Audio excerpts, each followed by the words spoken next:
Amigos y hermanos en Cristo, hasta aquí hemos venido haciendo un pequeño análisis de las dos líneas de la humanidad. Hemos visto que a partir de Caín y Abel se divide o se bifurca en dos caminos, en dos clases de seres humanos que transitan en esta tierra que Dios creó para morada del hombre. Hemos visto cómo unos intentan hacer de este mundo su hogar definitivo, darle todas las formas, darle todas las comodidades, todas las atracciones posibles para que este mundo sea el lugar donde vivir olvidando un pasado tenebroso de sus mayores. Por otro lado, hay los otros, y eso es lo que quiero leer en el capítulo 4, el último versículo del capítulo 4 de Génesis, verso 26. Y a Set también le nació un hijo, y llamó su nombre Enos. Entonces los hombres comenzaron a invocar el nombre de Jehová. Hemos visto cómo el hombre ha empezado a acomodarse, a inventar, a fabricar y a hacer las cosas más atractivas para su vivencia en este mundo. Pero el apóstol Juan, que nos ha servido siempre para darnos una palabra al respecto, nos dice en su primera carta, primera de Juan capítulo 2, versículo 15, estas palabras: no améis al mundo ni las cosas que están en el mundo. Y este es un mensaje que tiene actualidad y mucha vigencia en el día de hoy para todos los que somos de Cristo. El mundo no es nuestro hogar.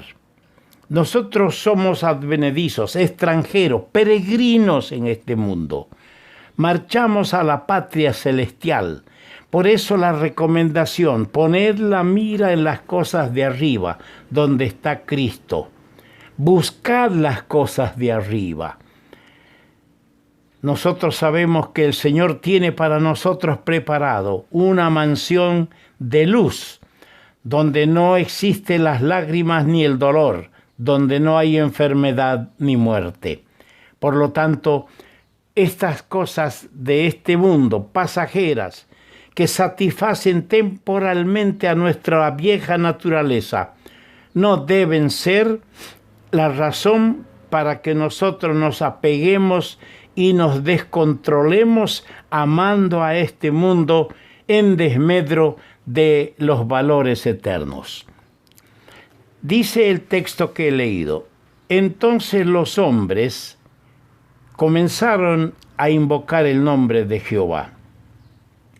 Un aspecto interesante de este estudio lo constituyen el significado de los nombres que tuvieron los patriarcas. Cada uno tuvo su nombre y cada nombre tiene un significado. Por ejemplo, Adán quiere decir terreno. Set quiere decir sustitución. Enos, el nombre que Set puso a su hijo, quiere decir hombre. Cainán quiere decir poseedor. Maalalael, alabanza de Dios. Jared quiere decir descendencia. Enoc quiere decir dedicado. Matusalem quiere decir hombre de envío. Lamec significa pobre o hecho bajo. Noé significa descanso o consuelo. Los nombres de los patriarcas son muy significativos y cada nombre era puesto al hijo que nacía siempre con una visión de futuro, Por ejemplo, Noé Este nos librará. Descanso. Descanso o consuelo. Eso es el nombre que pusieron cuando nació Noé. Ahora, hay otro detalle.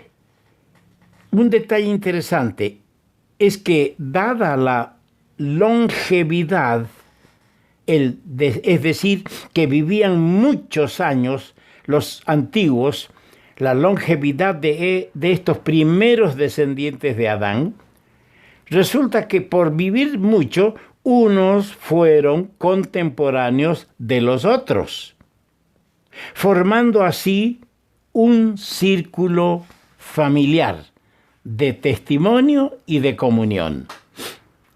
Al vivir mucho y los otros llegar, unos por los 600 años, otros estaban por los 300 años, se llegó a formar un círculo, un vínculo familiar de amistad, de testimonio, de comunión. También puede observarse que Enoc, según Judas, y aquí se lo comprueba en el capítulo 5 de Génesis, y según la epístola de Judas, versículo 14, Enoc es el séptimo desde Adán. Y por lo tanto, desde Abel, que representa el sacrificio acepto y la justificación del pecador por la víctima ofrecida sobre el altar, hasta Enoc, que por su arrebatamiento, porque Enoc caminó con Dios, no murió, se lo llevó Dios.